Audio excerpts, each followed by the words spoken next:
C'est avec le soutien précieux de la Fédération canadienne des municipalités que la Matapédia a effectivement pu entreprendre la réalisation de ce plan de développement durable que l'on nomme aujourd'hui l'écoterritoire habité. Principalement, je vous dirais, par ces paysages, donc par ces 200 lacs et des centaines de kilomètres de rivières, dont la principale, la rivière Matapédia, de renommée internationale pour la pêche au saumon de l'Atlantique. Évidemment, aussi, vous avez sûrement entendu parler de la récente crise forestière. On en ressort tranquillement, mais pour notre territoire, ça a effectivement été très sérieusement, ça a affecté très sérieusement l'économie de notre région. Le projet de forêt habitée proposé par l'écoterritoire représente une nouvelle approche pour un développement économique et durable de la collectivité matapédienne. Il y a presque 1000 participants qui ont pris part aux activités de consultation qui ont abouti au projet d'écoterritoire habité. Donc, le concept de forêt habitée repose sur une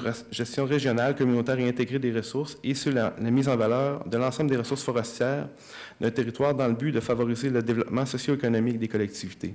Donc, l'idée, c'est vraiment de mettre en place un nouveau concept pour exploiter l'ensemble des ressources qu'on retrouve dans la forêt, et ce, au bénéfice des collectivités locales. Évidemment, le projet d'écoterritoire habité compte plusieurs exemples de projets à caractère économique durable.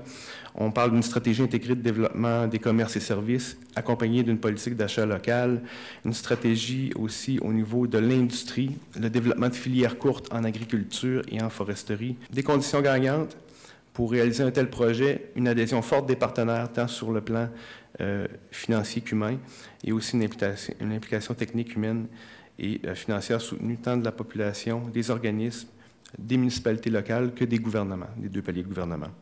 Et des défis de maintenir une approche régionale dans un contexte où les élus, les organismes sont habitués à travailler à une échelle qui est plus locale, le respect de la philosophie de l'écoterritoire habité qui repose sur les principes du développement durable et aussi la capacité de s'adapter au changement.